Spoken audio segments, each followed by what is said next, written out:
दोस्तों, आज का मार्केट सेटअप बिल्कुल नॉर्मल नहीं है। ग्लोबल मार्केट में एक स्पष्ट रिस्क ऑफ मूड बना हुआ है। ईरान इसराइल के बीच बढ़ते तनाव और स्ट्रेट ऑफ हॉर्मुज में हलचल के कारण ब्रेंट क्रूड करीब 110.95 के ऊपर बना हुआ है। हालांकि जब आप वीडियो देखें तो ये आंकड़ा कुछ बदला हुआ मिले और हमारा गिफ्ट निफ्टी भी इस समय 23,542 के स्तर पर ट्रेड कर रहा है। हालांकि ये आंकड़े मैं जब चेक किए थे तब के हैं, आप जब देखें तो तब ये कुछ बदले हुए मिले। आज बाजार में एक बड़े गैप डाउन ओपनिंग की संभावना साफ दिख रही है। अब सबसे बड़ा सवाल ये है कि ओपनिंग में रिटेल ट्रेडर कहाँ ट्रैप हो सकते हैं और स्मार्ट मनी किस जोन में इंतजार कर रही है। यही समझना आज के सेशन में सबसे ज़्यादा ज़रूरी है। इसीलिए वीडियो को पूरा ज़रूर देखें। नमस्कार दोस्तों, स्वागत है आपका आपके अपने चैनल निफ्टी 50 क्विक अपडेट पर। मैं हूं आपका ट्रेडिंग दोस्त संदीप नेगी। यहाँ हम मार्केट को आसान भाषा में समझते हैं ताकि नया ट्रेडर हो या एक्सपीरियंस्ड, दोनों ही अपने डिसीजन को थोड़ा बेहतर तरीके से ले सके। लेकिन शुरू करने से पहले एक ज़रूरी बात, ये वीडियो केवल एजुकेशन पर्पस के लिए है। मैं कोई डायरेक्ट बाय या सेल रिकमेंडेशन या एडवाइजरी नहीं दे रहा हूँ। मैं सभी रजिस्टर एडवाइज़र नहीं हूँ। इसीलिए किसी भी ट्रेडिंग या इन्वेस्टमेंट डिसीजन से पहले अपनी रिसर्च जरूर करें या पेपर ट्रेडिंग और बैक टेस्टिंग के जरिए इन लेवल्स को टेस्ट करें। स्टॉक मार्केट में निवेश जोखिम के अधीन है। यहाँ प्रॉफिट की कोई गारंटी नहीं होती है। तो चलिए शुरू करते हैं। अब ग्लोबल क्यूज पर नज़र डालते हैं, जहाँ सेंटिमेंट काफ़ी डिफेंसिव दिखाई दे रहा है।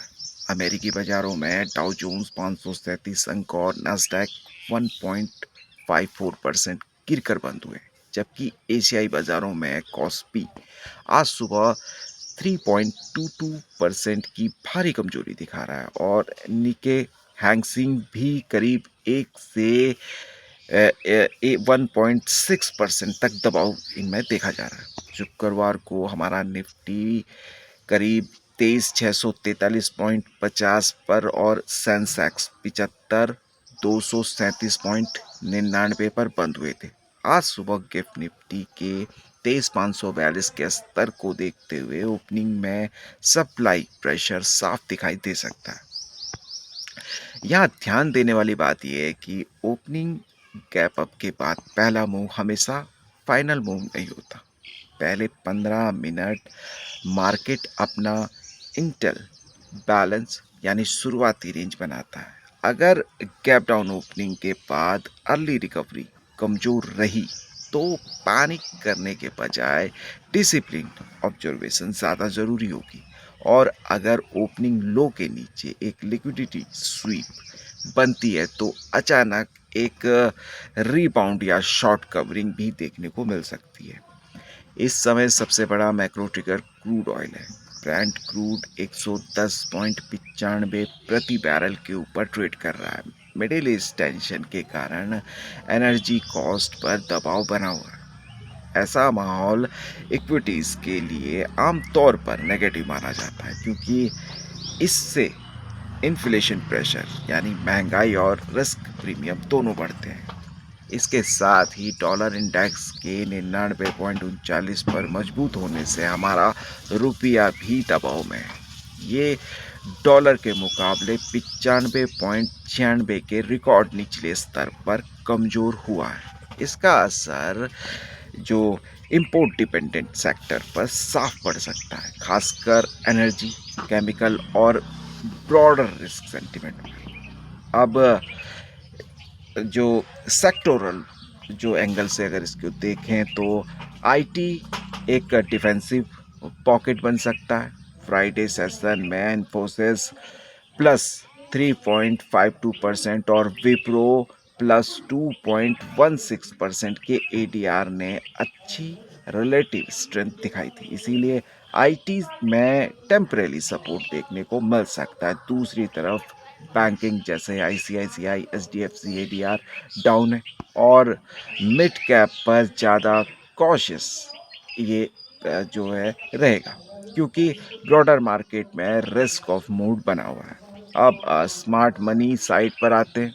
मार्केट डेटा के मुताबिक फ्राइडे को एफआईआई ने कैश मार्केट में 1329 करोड़ की मामूली बाइंग की थी, जबकि टीआईआई साइट पर 1958 करोड़ की सेलिंग का दबाव था।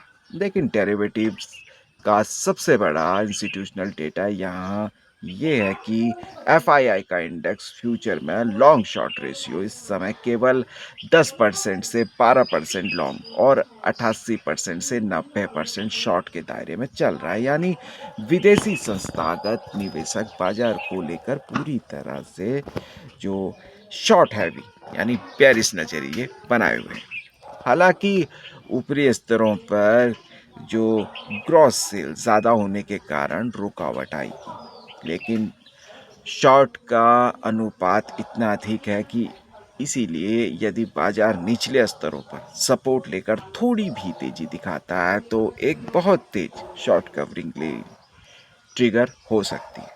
कल मार्केट ब्रेथ भी काफ़ी कमज़ोर रही। एनएससी कल फ्राइडे को मार्केट ब्रेथ भी काफ़ी कमज़ोर रही। 1100 शेयर बढ़े और 2250 गिरे।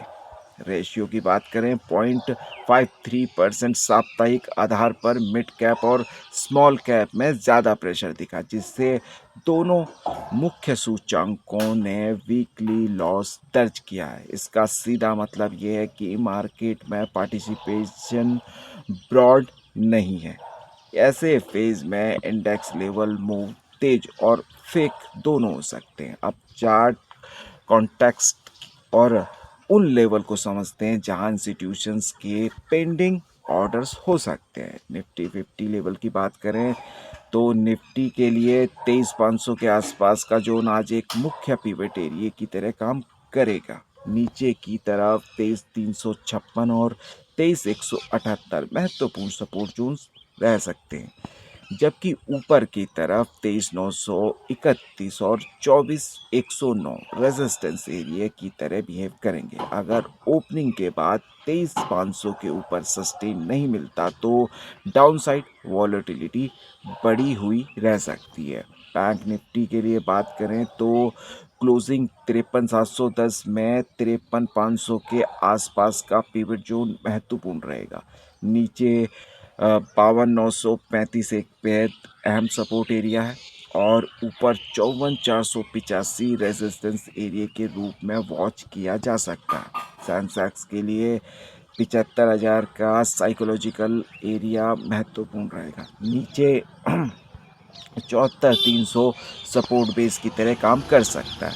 आज 74,500 के आसपास डिमांड वाइड जो है या लिक्विडिटी स्वीप बनने की संभावना रहेगी। ऐसे जोन में बिना कंफर्मेशन के आक्रामक पोजीशन लेना अवॉइड करना चाहिए।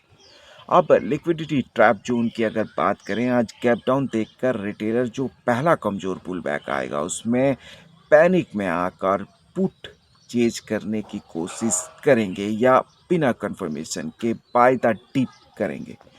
जब तक बाजार किसी पिवट लेवल पर कोई स्पष्ट रिवर्सल पैटर्न या प्राइस एक्शन कंफर्मेशन न दे, तब तक बीच में एंट्री करना एक बड़ा ट्रैप हो सकता है। दोस्तों, अगर आपको ये डीप इंस्टीट्यूशन डेटा और ट्रैप जोन समझने में मज़ा आ रहा है तो वीडियो को अभी लाइक ज़रूर करें और चैनल को सब्सक्राइब करके बेल आइकन दबाना ना भूलें। अब ऑप्शन चेन साइड पर आते हैं। ऊपर के लेवल पर कॉल राइटिंग का भारी प्रेशर बना हुआ है, जिससे कॉल ऑप्शन के प्रीमियम क्रैश हो रहे और पुट प्रीमियम ऊंचे बने हुए एलिवेटेड। अब आज सोमवार 18 मई है और नए नियमों के अनुसार आज बैंक निफ्टी और निफ्टी मिड कैप सेलेक्ट दोनों के साप्ताहिक कॉन्ट्रैक्ट्स की लाइव एक्सपायरी का दिन है।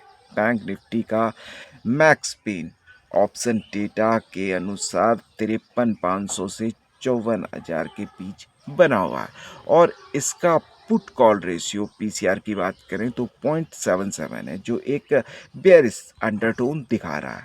निफ्टी के लिए पीसीआर 0.94 पर न्यूट्रल है, जिसकी साप्ताहिक एक्सपायरी कल यानी 19 मई को होनी है।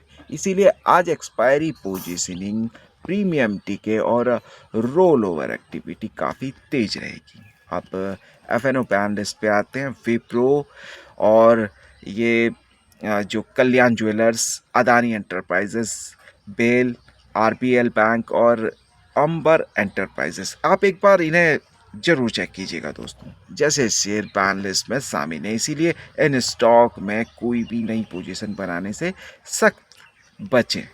आज हमारा जो क्या कहते हैं उसे ऑडोमीटर या overall tone bearish to cautious रहने की संभावना है। लेकिन याद रखिए, शॉर्ट हैवी मार्केट में भी कभी कभी एक बहुत शार्प बाउंस आ सकता है, खासकर तब जब लिक्विडिटी स्वीप या शॉर्ट कवरिंग के साथ आए।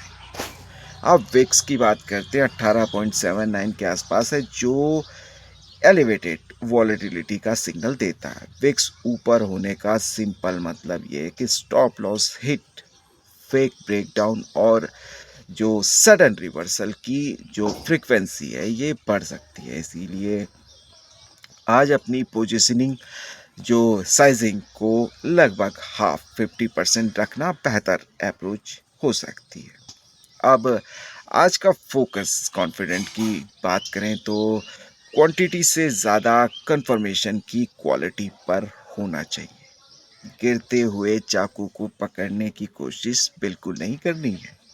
पहले प्राइस एक्शन को बनने दीजिए, फिर रिएक्शन देखिए और उसके बाद ही कोई एग्जीक्यूशन सोचिए। कैपिटल बचाना ही आज का सबसे बड़ा प्रॉफिट होगा। अगर आपको ये आसान और प्रैक्टिकल मार्केट लॉजिक बेस्ड लगा हो तो एनालिसिस को ज़रूर लाइक कीजिएगा, चैनल को सब्सक्राइब कीजिएगा और बेल आइकन ज़रूर दबाएं, क्योंकि मैं आपके लिए daily pre market, closing market और मार्केट से जुड़ी हुई अपडेट अपने चैनल पे लेके आता रहता हूँ। तो मिलते हैं शाम को क्लोजिंग मार्केट वीडियो के साथ। तब तक के लिए धन्यवाद। जय हिंद दोस्तों।